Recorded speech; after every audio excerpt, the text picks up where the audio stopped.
last year. Yes. And what's been going on with you? What's your topic this year? What do you want to talk about? So for me, it's we always talked about risk, propagating risk, but Right. in reality, it's for me about cyber hygiene and showing discipline.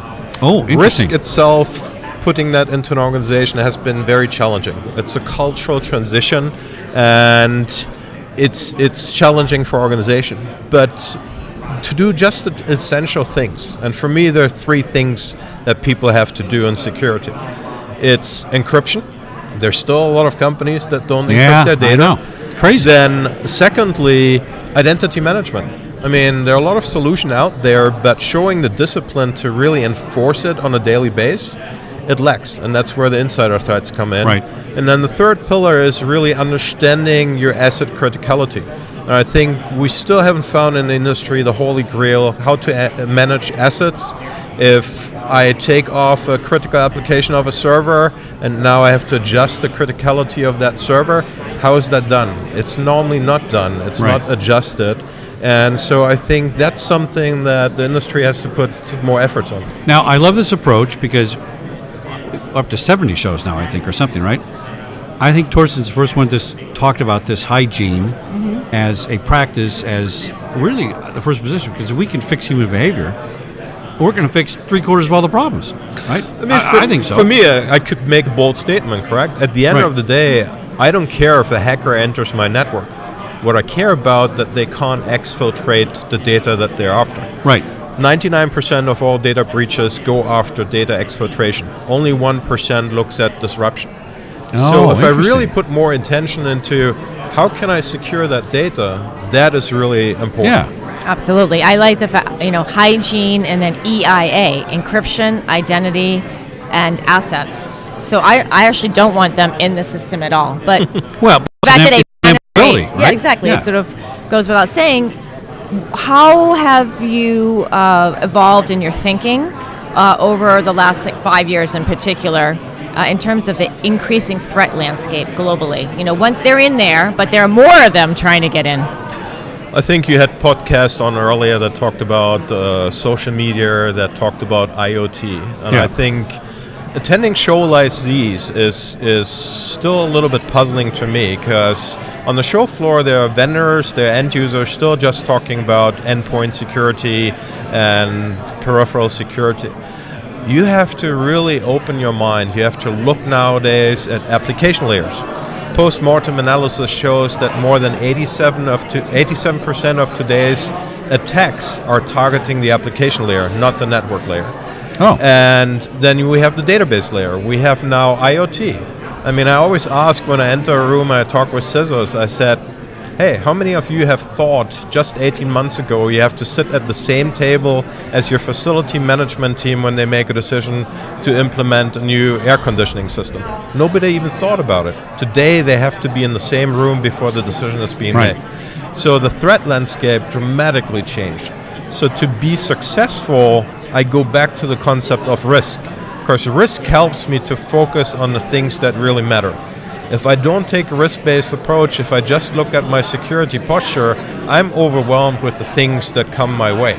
So if I take the three factors, my internal security posture, the external threats, and then business criticality into account, that really allows me to look at the needles in the haystack and not get distracted by the haystack itself. Great. New approach, right? Absolutely. A little different thinking. Excellent. Now, how do you convince people of this? It's human behavior. I have the same problem in the physical security world, right? Bring your badge, we're not going to let you in. I forgot my badge, let me in. No, you can't come in. Then I get a phone call, make an exception, let them in. And now in essence, what they've done is define security as no security. It's literally no security. You might as well not have the guards there at the desk watching people, because if you keep managing to exceptions instead of rules, nothing's secure. And I like what you're saying. They are going to get in the network, Dorothy. It's going to happen. We don't want them there. And if we focus on blocking them, I think we are missing protecting your data. And I would say this. If you walk into my house in Burbank, you won't be leaving my house in Burbank, because my interior perimeter has a little different approach to handling the situation. And I would say that's something similar, right? That is. You're in, okay, you know what? But I got encryption over here. I got a honeypot. I got a separate server you don't know about. I think that's the way to go with the defense. It is defensive. I don't think blocking the guy is defensive. It's more. I mean, think about it I don't know, like it's a different way to say it. you're staying at the hotel room while you're at the show, correct? Right. So you're letting a person in because they're cleaning your room. Oh, there's no security in my room. Right. They got a safe, but they guess have what? a safe, so you put your stuff in the Yeah, safe. I have So some at least security. you're taking measures Right. to protect the most valuable assets that Right. you have. And that's what companies still are lacking. They're not looking at what is my most critical asset and how do I lock that down that it cannot be retrieved. Well, we think in physical security in terms of layers. So if you draw a circle around a property, they tend to make the first circle of the building. I go out on my circles. I go out to the parking lot, then I go out to the city. And I say, what in the city is affecting my business? Oh, well, I sell snow cones, and it's hot, so I'm going to have a lot of people come around my place because it's snow cones, right? And so I want to look at that behavior outside my business before it even gets here. Then I'm going to start doing hard targets on the parking lots, hard targets on the doors. Now, those are all breachable, right? And I'm thinking about the building as the server, right? But once you're inside, I really lock down interior perimeters. I even have fallback positions for safe rooms for celebrities, right? In their house, they fall back in their safe, they're locked in. And I don't see that happening inside networks. I'm not a real expert at it, but I like what you're saying because I think basic encryption, encrypt your email, encrypt your files, they're not going to be able to get through it. And really also knowing what's going on in the wild, correct? Yeah. It's a lot of people focus too much on what's happening in my organization.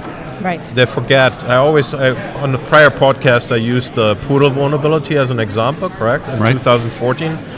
Major attacks going on, but nobody really cared about it because it had a CVVS rating of 5.5. No company will move the needle if it's not higher than 7.5. Oh, but if they would have known that there are hundreds of thousands of attacks out there going on right now exploiting that vulnerability, it would have changed their priority of fixing things. And going back to your example of your home, correct? We sign up for our neighborhood watch. So it tells us within a 20 mile you can determine the radius. Right. What's going on? Is there mail being stolen? Right. What's going on? Are there break-ins? So it helps you to better protect your environment because you see patterns and you can say, if mail is being stolen, well, I don't ask Amazon to deliver to my house door and leave it in front of my house. I will send it to a locker and pick it up there. So it's important to understand the threat landscape and what's going on. Excellent, different thinking. Mr. Torsten, what do you worry about? What keeps you up at night? The expanding attack surface. I mean, it's mind-boggling. We haven't even touched the surface on IoT, what that means to security, social media. You had earlier the broadcast of ZeroFox. I mean, people are thinking not about security when they're engaging on social media. They're just exchanging openly information that's quite sensitive. It's Mr. Torsten George, one of the smartest guys in the room here at Black Hat 2017 on SecurityGuideTV.com. Thanks for coming in. You're always welcome to come on the show. Excellent discussion. Thank you, Danke. New way of thinking. I love it. All right, stand by for the next broadcast here at SecurityGuideTV.com.